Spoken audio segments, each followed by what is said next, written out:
All right, folks, welcome back to Disruptarian Radio. I'm Dickie Thompson, and today we're diving into something that's been bothering me lately, this whole Charlie Kirk death clip situation and what it says about where we are as a country. You know, when I saw that Jolly Good Ginger clip making the rounds, the one where he's basically celebrating the idea of Charlie Kirk dying, I think it's worth to have a cost of, unfortunately, some gun deaths every single year so that we can have the Second Amendment to protect our other God-given rights. That is a prudent deal. It is rational. You see, this is why I don't need to be hateful or say anything hateful after his death, because he wrote his own legacy. Alrighty, folks, as you know, since Charlie Kirk's assassination, the left has been out there telling an enormous number of lies about the positions that Charlie took, what Charlie actually had to say. In fact, there are a lot of people telling a lot of lies about what Charlie said publicly. And so today, I want to go through some of the greatest Charlie Kirk debate hits of that. Here's Charlie on campus debating the Second Amendment with somebody.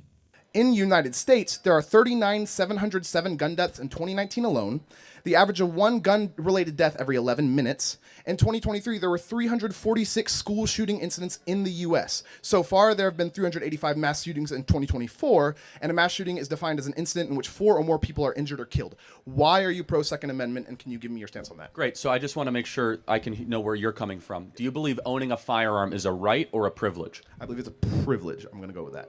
Okay, so then you do not believe in the Second Amendment as it is written? No, I believe it needs to be amended. I believe in a ban for guns. Okay, so that's where we disagree, and that's okay. We have clarity but not agreement. I believe that the right to protect yourself and your family against a tyrannical government or a home invader is an inalienable right that must be protected and that no one can take it away.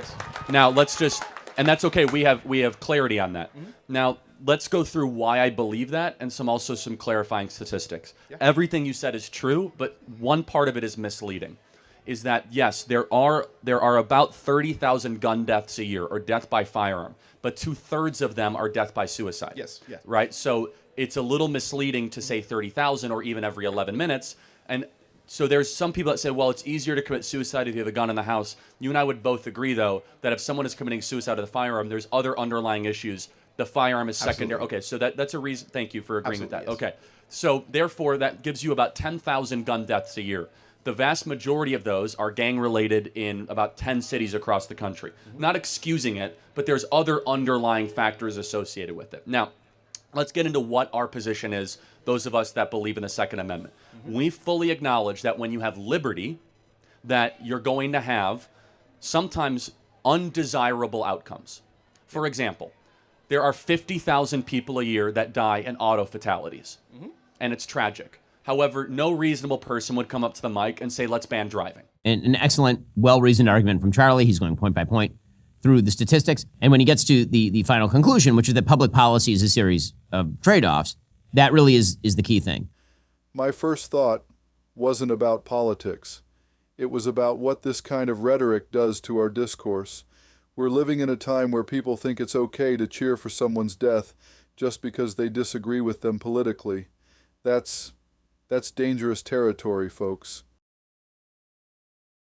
Here's where it gets interesting, though. We've got this whole debate about Second Amendment rights versus what I call driving privileges. See, driving isn't a right, it's a privilege that comes with regulations, tests, and responsibilities. But the Second Amendment, that's different. That's about your fundamental right to self-preservation against both criminals and, frankly, against government overreach. But here's what people miss. Rights come with responsibilities.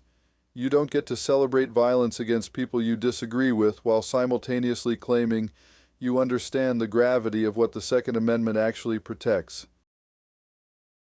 Let me tell you a story that really drove this home for me. I've got a family member out in Utah, lesbian woman, owns multiple firearms, actually knows her way around a gun safe better than most people I know. Solid Second Amendment supporter. But last week she shares this Jolly Good Ginger clip on social media with some caption like, "Karma's a bitch," or something along those lines. You see, this is why I don't need to be hateful or say anything hateful after his death, because he wrote his own legacy. I will let Charlie Kirk's words speak for themselves. What I will do, though, is I will condemn violence. 15 minutes after this happened, 15 minutes after Charlie was shot, before we even heard that he had died from the gunshot wound, a guy walked past our veteran tent in Union Station and said, "Good job, guys. This is your fault. You did it. You're responsible for it. Your rhetoric got Charlie Kirk shot." Now, jolly good ginger, that's Russell Ellis. He's actually a left-leaning activist who criticizes absolutist Second Amendment rhetoric and condemns political violence. His own firearm ownership status is unknown. But here's my relative, someone who actually owns guns, goes to the range regularly, understands firearm safety. Sharing content from a left-leaning activist to dunk on someone she disagrees with politically. The cognitive dissonance here is staggering. This is someone who understands the weight of what it means to own something designed for lethal force, yet she's treating political violence like it's a sports game. That's tribal mentality at its worst, where the team matters more than the principles. We've got to ask ourselves, if you're pro-Second Amendment but cheering for violence against political opponents, do you actually believe in the principles behind the Second Amendment? Or are you just on a team? Here's some practical advice if you're serious about understanding this stuff. First, take a gun safety course even if you don't own a firearm. Understanding the responsibility that comes with lethal force changes your perspective. Second, read Federalist Paper No. 46. Madison explains why an armed populace is the ultimate check against government tyranny. It's not about hunting or sport shooting. It's about maintaining the balance of power between citizens and the state. America's DNA has always been suspicious of concentrated power. That's why the founders put the Second Amendment right after freedom of speech, religion, and assembly. They're all connected. They're about maintaining a free society. One of the biggest mistakes people make is conflating rights with policy preferences. Your right to bear arms isn't dependent on whether you like the current gun laws. Your right to free speech isn't conditional on whether you agree with what someone's saying, and criminal behavior, actual violence, is separate from both rights and policy debates. When we start celebrating violence against political opponents, we're undermining the very foundations that protect all our rights. It's like burning down the house because you don't like the furniture. If you want to understand where we are, you've got to understand where we came from. Read the original debates about the Second Amendment. Look at how people like George Mason and Patrick Henry argued for it. They weren't talking about home defense against burglars.